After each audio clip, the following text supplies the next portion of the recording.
Hi. Hello family members and welcome back to my channel. තමයි සුබ දවසක් ඔයාලට. ඉතින් අදත් එයාගේ සම්බන්ධ වීඩියෝ එකක් අරගෙන එන්න ඕනේ කියලා හිතුණා. දිගටම වීඩියෝ එකත් එක්ක ඉන්න. අද අපි කතා කරමු කොණ්ඩේ වවා ගන්න කරන්න ඕන දේවල් සහ අපි මේ දේවල් කොහොමද නිවැරදිව කරන්නේ කියලා. කොණ්ඩේ වවා ගන්න, කොණ්ඩේ ලස්සනට තියාගන්න හැමෝම කැමතිනේ. විශේෂයෙන් ගැහැණු ළමයෙක්ට කිස් කලබ කොණ්ඩේ කියන්නේ වටිනාම ආභරණයක්. ඉතින් අපි මේ කොණ්ඩේ වවන එක ගැන කොණ්ඩේ නිරෝගී කරගන්න කාරණාව ගැන කතා කරද්දී අපි ඉස්සෙල්ලාම දැනගන්න ඕනේ දේ තමයි ක්ෂණික ප්‍රතිඵල බලාපොරොත්තු නොවිය යුතුයි. මොකද අපි කරන ට්‍රීට්මන්ට්ස් වලින් එතකොට මොකක් හරි දෙයක් කරලා දැන් හිතන්නකෝ අපි අද ඔයිල් එකක් යූස් කරලා හෙයා පැක් එකක් දාලා හෙට වෙද්දී අපිට වාව් කියන්න එහෙම ප්‍රතිඵලයක් අපිට ඇත්තටම හම්බ වෙන්නේ නැහැ. ඒ නිසා කොණ්ඩේ වවා ගන්න ඕනේ නම් අනිවාර්යෙන් ඉවසීමක් ඕනේ. මොකද අපි දැන් කරන ට්‍රීට්මන්ට් ස්වභාවික ට්‍රීට්මන්ට් අපි කරගෙන යද්දී එතකොට ඔයිල් එකක් හෙයා පැක් එකක් හෙයා ටොනික් එකක් කොණ්ඩේට දාලා අපිට මේ අද පාවිච්චි කරලා හෙට වෙද්දී කොණ්ඩේ මේ දෙපතුලට වැවෙයි කියලා වගේ දෙයක් බලාපොරොත්තු වෙන්න බෑ. ඒ නිසා ඉවසීමෙන් අපි ට්‍රීට්මන්ට් කරොත් ඒකට යම්කිසි කාලයක් අනිවාර්යෙන් ගත වෙනවා. හැබැයි ඒකේ ප්‍රතිඵලය අපිට ලස්සනට බලා ගන්න පුළුවන්.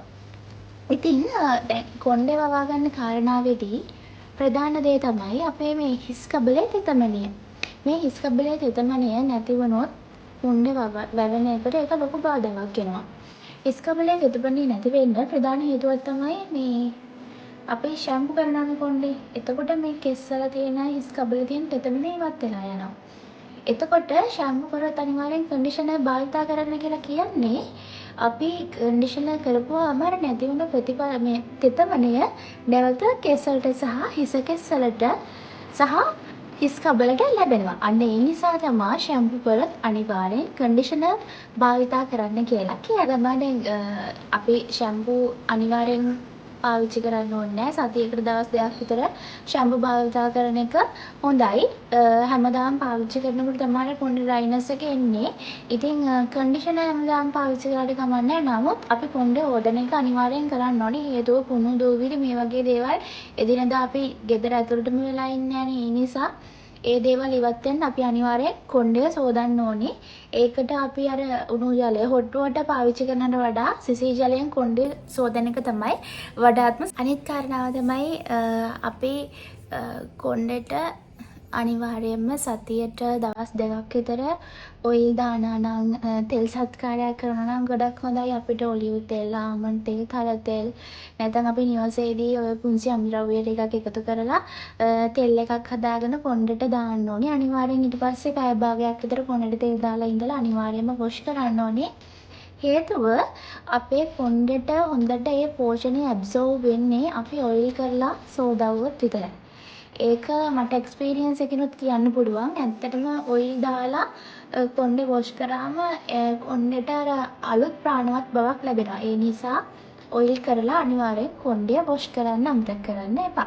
පැය භාගයක් විතර ඉඳලා කොණ්ඩේ වොෂ් කරා නම් ඔයාලා එක දිගට සතියේ දවස් 2-3ක් මේක එක දිගට කරොත් එහෙම ඔයාලට කොණ්ඩේ වෙනසක් එතකොට කෙස් අද පැලෙන එක, කෙස් දිරුවල් නෙමීම, එතකොට කොණ්ඩේ වැවෙනවා. ඔයාලට ඒක ඔයාලට අත්විඳින්න පුළුවන් මේ එක්ස්පීරියන්ස් එක. ඒකේම වතුර බොන එක ගැන දවසට වතුර ලීටර් 2ක්වත් බොනවා නම් කොණ්ඩේ ගැලවිලා යන එක එහෙම ඇත්තටම අඩු වෙනවා. ඒක මටත් මගහැරෙන කාරණාවක්. නමුත් මම මතක් වෙන වෙලාවට හිතලා බොනවා. එතකොට මටම තේරෙනවා ඒක කොණ්ඩේට විතරක් නෙමෙයි අමුතත් ඒක මාර හොඳයි කියන්නේ. ඒ නිසා මේ දේවල් අර එදිනෙදා අපිට කරන්න පුළුවන් හැබිට් එකක් විදියට පුරුද්දක් විදියට අපි තියාගත්තොත් අපිට මේ කියන්නේ කොණ්ඩේ වවනවා කියන එකට අර වෙනම ඒ ගැන හිතලා අපිට ස්ට්‍රෙස් වෙන්න දෙයක්වත් නැහැ. අපේ කොණ්ඩෙත් පරිස්සම් වෙනවා, අපිත් පරිස්සම් වෙනවා. ඒ නිසා මේ වගේ දේවල් අර හැබිට් එකක් විදියට එතකොට දැන් අපිට ඔය බෙහෙත් නෙල්ලි වගේ දේවල් ජූස් බොන්න පුළුවන් නම් එතකොට අලි ගැට පෙර, එතකොට පලා වර්ග, නිවිති, සාරණ ඒ වගේ දේවල් මාර විදියට කොණ්ඩේට ගුණයි.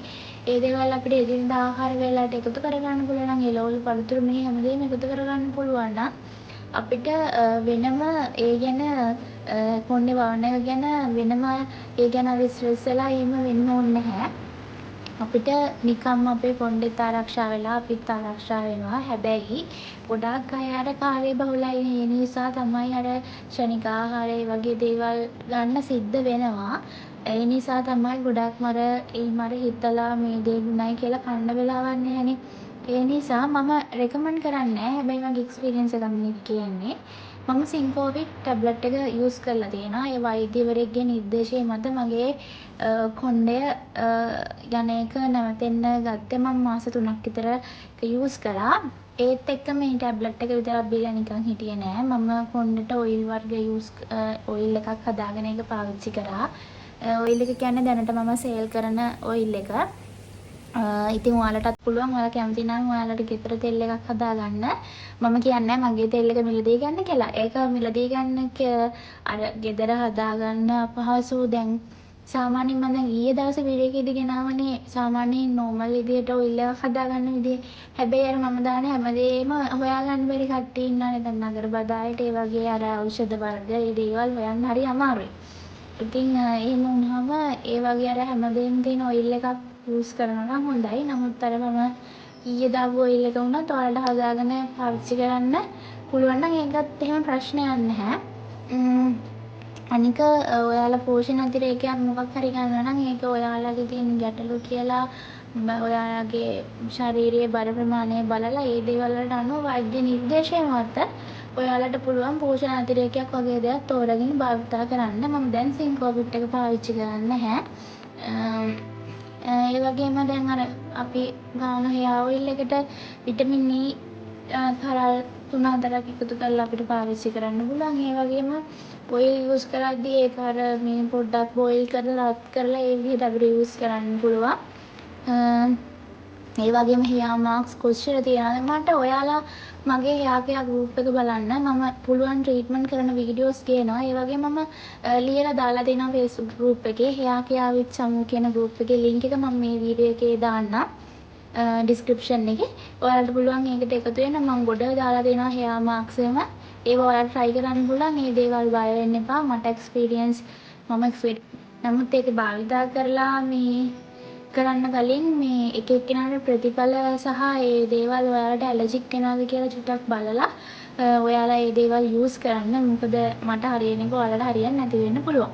මේ තමයි දැන් කොණ්ඩේ වවන කාරණාවත් එක්ක වවා ගන්න කරන ට්‍රීට්මන්ට් ඒ කාරණාවත් එක්ක මේ අපි දැන් ඔයිල් දාලා හොඳට කොණ්ඩේ මසාජ් කරන්න ඕනේ. ඔය මසාජ් කරන වීඩියෝස් තියෙනවා මේ YouTube එකේ. කොණ්ඩේට තෙල් දාලා අර ඒ මසාජ් කරන විදිහේම ඒවා ඔයාලට බලන්න පුළුවන්. මමත් වීඩියෝ මම කරපු එකක් මම හිතන්නේ තියෙනවා මගේ channel එකෙත්. ඒකත් බලලා ඔයාලා හොඳට කොණ්ඩේ සම්බාහනය කරන්න මසාජ් කරන්න. එතකොට අර කොණ්ඩේ අපේ හිස් කබලේ ලේ ගමනාගමනයත් එක්ක අපේ කොණ්ඩේට හොඳ පෝෂණයක් හම්බ වෙනවා. ඒ අපි කරන ට්‍රීට්මන්ට්ස් හොඳට අපේ කොණ්ඩේට හිස් කබලට ඇබ්සෝර් වෙනවා. ඉතින් ඒකත් එක කාරණාවක්. අනිත් එක තමයි අපි කොණ්ඩේ අගිසි කපන්න ඕනේ. කොණ්ඩේ අග පැලලා තියෙනවා නම් ඒ දේවල් කපලා ඉවත් කරන්න ඕනේ. එතකොට කොණ්ඩේ අපිට නිරෝගීව මේන්ටේන් කරන්න පුළුවන්. නඩත්තු කරන්න පුළුවන් නිරෝගීව. අනිත් එක තමයි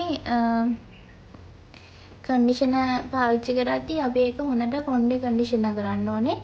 එතකොට අර කොණ්ඩේ ෆ්‍රිසි වෙන එක, මේ අදුර්වාටන වෙන එක, හැමදෙස්සෙම ඇවිස්සෙන එක, ගැට ගැහෙන එක එන්නේ මේ දේවල් වලින් අපේ කොණ්ඩය ආරක්ෂා වෙනවා සහ අපිට කොණ්ඩේ ලස්සනට තියාගන්න පුළුවන්. මම ඉස්සෙල්ලත් මතක් කරා වගේ හොඳට කොණ්ඩේ කන්ඩිෂනර් කරන්න. ඒ වගේම ඔයා කොණ්ඩේට පාවිච්චි කරන පනාව, ඔයා කොණ්ඩේ පින තුවාය, එතකොට ඔයා ඔළුවේ තියෙන පොට්ටේ මේ හැමදේම ඔයාලා පිරිසිදුව භාවිතා කරන්න. එතකොට මේ ඔයාලගේ කොණ්ඩේට අර අපිරිසිදු බවකුත් නැහැ. එතකොට අර ඔයාලගේ කොණ්ඩේ නිරෝගීව තියෙනවා. ඒ දේවල් අපි හිතන්නේ නැති දේවල් පවා අපේ මේ කොණ්ඩේකට බලපානවා. ඉතින් ඊළඟ කාරණාව තමයි දැන් ගොඩක් කට්ටිය අර කොණ්ඩෙට අර ගොඩක් හීට්, එතකොට අයන්, එතකොට අර හෙයා ඩ්‍රයර් ඒ වගේ දේවල් යූස් කරනවානේ. ඒකෙන් කොණ්ඩේ අර හිස් කබල ගොඩාක් වේලෙනවා. එතකොට ඩ්‍රයි වෙනවා. එහෙම වුණාම කොණ්ඩේ ගැලවිලා යනවා. අනික අපි අර හීට් ප්‍රොටෙක්ෂන් එකක් පාවිච්චි කරන්නේ නැතුව කොණ්ඩේ නිකම්ම අයන් කරද්දී කොණ්ඩට කෙලින්ම ඩැමේජ් එකක් එනවා. ඒකේ ආයේ කතා කරන්න දෙයක් නැහැ. ඒක ඔයාලට තේරලා දෙන්නේ නැති අපි මොකක් හරි වෙඩින් හරි මොනවා ෆන්ක්ෂන් එකකට යද්දී උනත් කොණ්ඩේ අයන් කරොත් ඒ වගේ මොකක් හරි හීට් කරන දෙයක් කරොත් කොණ්ඩේ අනිවාර්යෙන් ඊට පස්සේ ආයේ කොණ්ඩේ ගන්න දෙයක් නැහැ කියන එක ඔයාලා දන්නා. ඒ නිසා මම කියන්නේ හීට් ප්‍රොටෙක්ෂන් නැතුව ඒ දේවල් නිතරම නොකර ඒ දේවල් වලින් ඈත් වෙන්න පුළුවන් නම් ගොඩක්. ඉතින් මම අදට වීඩියෝ එක මෙතනින් අවසන් කරනවා. දිගටම වීඩියෝ එකත් එක්ක එකතු වෙලා හිටපු ඔයාලට ස්තුතියි. ඉතින් මම සබ්ස්ක්‍රයිබ් කරලා නැත්නම් සබ්ස්ක්‍රයිබ් කරන්න, ලයික් කරන්න, ෂෙයා කරන්න, කමෙන්ට් කරන්න. ඉතින් Facebook group එකත් එක්කත් දැන් එකතු වෙන්න පුළුවන්. ඒකත් එක්කත් එකතු වෙන්න. ඔයාලට සුබ දවසක්. අලුත් දවසක තවත් වීඩියෝ එකකින් හමු වෙමු.